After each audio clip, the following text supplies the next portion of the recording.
चलिए विद्यार्थी मित्रों, कक्षा 6 सामाजिक विज्ञान आज पाठ 5 हमारा घर पृथ्वी, इसके विषय में अपनी जानकारी प्राप्त करते हैं। हमारा घर पृथ्वी, हमारा घर यानी आप जानते हैं कि जब हम जिस पृथ्वी पर रहते हैं वह गोल है, ऐसा आपने सुना, पढ़ा और देखा भी होगा। आप पृथ्वी पर जहाँ खड़े हैं वहाँ से कभी कभी भी उसके संपूर्ण आकार का पता नहीं चल सकता, क्योंकि पृथ्वी अत्यंत विशाल है। पृथ्वी गोल है ऐसा लगता है, क्यों नहीं?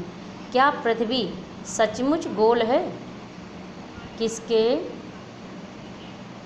किसके जैसी है? जरा कल्पना कीजिए, कल्पना तो कीजिए। चंदा मामा कहते हैं, मेरी आँखों से या मुझ पर आकर देखो। अनेक अंतरिक्ष यात्रियों ने अंतरिक्ष से पृथ्वी के फोटोग्राफ लिए हैं। उन्हें देखिए यहाँ पर कि राकेश शर्मा, जिन्होंने अंतरिक्ष से पृथ्वी से फ़ोटो लिए अंतरिक्ष पर से, तो जैसे राकेश शर्मा, सुनीता विलियम्स, कल्पना चावला, ये अंतरिक्ष यात्री, ये लोग अंतरिक्ष गए हैं। और पृथ्वी का फ़ोटोग्राफ देखिए, ये रहा पृथ्वी का फ़ोटोग्राफ। अब यहाँ पर आप देखिए कि पृथ्वी का नमूना यानी ग्लोब, अपनी पाठशाला में ग्लोब लेकर उसका निरीक्षण कीजिए। उसमें आपकी समझ में जो आए उसे कीजिए। ये कुछ आड़ी पट और खड़ी रेखाएं हैं होंगी, वे काल्पनिक ही हैं। ऐसी रेखाएं पृथ्वी पर कहीं खड़ी रेखाओं कहीं खींची हुई नहीं है। ऐसी आड़ी रेखाओं को अक्षांश वृत्त तथा खड़ी रेखाओं को देशांतर या रेखांश कहा जाता है। यहाँ तक ग्लोब का एकदम मध्य में खींची हुई आड़ी रेखा पर क्या लिखा हुआ है? इस रेखा के उत्तरी तथा दक्षिणी भागों को क्या कहते हैं? यानी ग्लोब के बीचों बीच खींची गई इस मोटी गाढ़ी रेखा में से थोड़ी दूरी पर उत्तर और दक्षिणी में दूसरी मोटी गाढ़ी रेखाएं हैं। उन्हें क्या कहते हैं? यानी यह देखिए यहाँ पे ये रेखाएं हैं। अब यहाँ नीचे दी गई जो आकृतियाँ हैं ये आपको क्या दर्शाती हैं? यहाँ पे आपको ध्यान देना है कि यहाँ जो नीचे दी गई आकृतियों के नाम निर्देश करने हैं। ये जो आकृतियाँ थी इनके नाम निर्देश, जैसे ये पहली आकृति दी गई, इसमें ये इसको क्या दर्शाया, यहाँ पे क्या दर्शाया है? विषुवत वृत्त। इसको हम क्या कहेंगे? इसे विषुवत वृत्त। यहाँ पे ये दो रेखाएं हैं। दूसरा दिया गया है आपको कि इसमें है कर्क वृत्त। ये यहाँ ये जो रेखा दर्शाती ये है कर्क वृत्त रेखा, और जो ये रेखा ये मकर वृत्त रेखा, कि इसके साइड में लिखना है मकर वृत्त और यहाँ कर्क वृत्त। ये कर्क वृत्त दर्शाता है और ये मकर वृत्त दर्शाता है। यहाँ देखिए कि ये तीसरा है कि उत्तरी ध्रुव, जो ये रेखा है हमारी ये है उत्तरी ध्रुव और ये विषुवत वृत्त की रेखा है, और ये है दक्षिणी ध्रुव। ये दक्षिणी ध्रुव है, वो उत्तरी ध्रुव है और ये विषुवत वृत्त है। इतना आप समझिए। यहाँ देखिए ये दो रेखाएं दी हुई हैं कि ये रेखा जो है हमारी विषुवत वृत्त है और जो ये रेखा है ये मकर वृत्त रेखा है। तो यहाँ से ये बीच की रेखा विषुवत वृत्त है। अब यहाँ एक ग्लोब लीजिए, ये जो ग्लोब्स दिए लीजिए, देखिए आकृति में आप देखिए कि उस पर आकृति में दर्शाई हुई दिशा और दूरी से टार्च का प्रकाश डालिए और नीचे पूछे गए प्रश्नों को नोट कीजिए।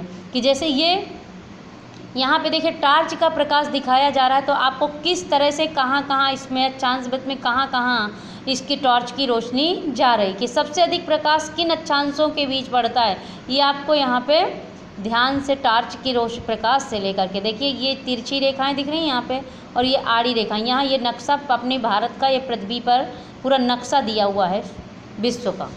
अब इस पे देखिए आप कि यहाँ अक्षांश वृत्त यानी सामने दी गई आकृति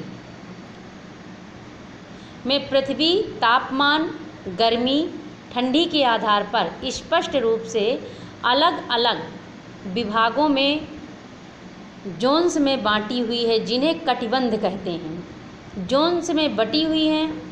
कम ज़्यादा प्रकाश और गर्मी पाने वाले इन कटिबंध के नीचे दिए अनुसार 3 भागों में बांटा गया है। अब यहाँ ये 3 भागों में, यहाँ देखिए ये है उत्तरी ध्रुव, ये है उत्तरी अक्षांश ये दक्षिणी अक्षांश। यहाँ ये 3 भागों ये रेखाएं दी गई कि ये दिया, ये विषुववृत्त दिया, मकर वृत्त, ये उत्तरी अक्षांश हो गया, ये दक्षिणी दक्षांश है। यहाँ से आपको ये देखिए, यहाँ से ये टार्च का प्रकाश दिया गया कि उत्तरी दक्षांश से जब इधर उल्टा प्रकाश डालते हैं तब ये कैसा हमको दिखता है। ये कटिबंध 5.3 पे कि कटिबंध, उष्ण कटिबंध, समशीतोष्ण कटिबंध और शीत कटिबंध कि यहाँ शीत कटिबंध है। अब यह समशीतोष्ण कटिबंध सूर्य की थोड़ी तिरछी किरणें, गर्मी ठंडी लगभग समान। शीत कटिबंध सूर्य की किरणें तिरछी हैं कि यहाँ देखिए आप कि सूर्य की किरणें किस तरफ से पड़ रही हैं कि यहाँ उष्ण कटिबंध सूर्य की जो सीधी किरणें अतिशय गर्मी, किसी भी प्रदेश के मौसम की जानकारी, वहाँ पड़ने वाली गर्मी यानी कि तापमान के आधार पर प्रादेशिक तथा राष्ट्रीय समाचारों में प्रतिदिन टीवी पर दी जाती है। उसे आप देखिए, जैसे महाद्वीप और महासागर, तो महाद्वीप और महासागर के हम ग्लोब का निरीक्षण करें तो पहली ही नज़र में हमें भूमि तथा जल के खंड स्पष्ट दिखते हैं। जब हम देखते हैं कि भूमि, इन बृहद खंडों को महाद्वीप तथा जल वाले भागों को महासागर कहते हैं। यहाँ पे आप ये नक्शा में देखिए कि यहाँ कर्क वृत्त, विषुवत वृत्त और मकर वृत्त ये दर्शाया गया है। यहाँ पानी दर्शाया गया है इन नक्शे में कि किस किस के बच्चों आप एटलस, ग्लोब तथा विश्व का प्राकृतिक मानचित्र प्राप्त करें। उसकी मदद से महाद्वीपों को तथा महासागरों के नाम खोजकर उसे नीचे दिए गए रेखांकित नक्शे में उचित स्थान पर लिखिए। तो यहाँ पर आपको नक्शे में उचित स्थान पर दर्शाना है कि कहाँ पर। अब यहाँ पे कि कर्क वृत्त, विषुवत वृत्त और मकर वृत्त कि विश्व का रेखांकित नक्शा दिया गया है। इसमें से आपको अब यहाँ पे आपको देखना है कि जो पृथ्वी पर 7 महाद्वीप और 4 महासागर हैं, 4 नीचे दिए गए खानों में जहाँ महाद्वीपों के नाम लिखे हुए हैं वहाँ उनके चित्र एटलस की मदद से बनाइए। यहाँ पे आपको एटलस की मदद दी गई है।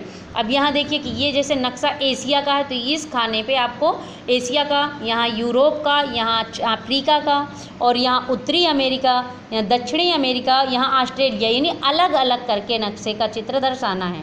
अब यहाँ 7वां महाद्वीप अंटार्कटिका नहीं दिया गया है। विश्व में ये मात्र एक ऐसा महाद्वीप है जो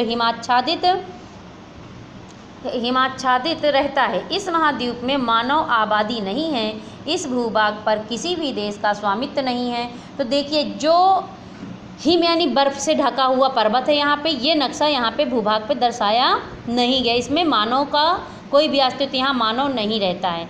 इस वजह से आपको यहाँ पे जो है अपना ये नक्शे दर्शाना है और जो अभी समझाया उसे अच्छे से समझना है, पढ़ना है और चित्रों का निरीक्षण करना है कि टार्च लेकर के आपको उसका प्रयोग भी करना है।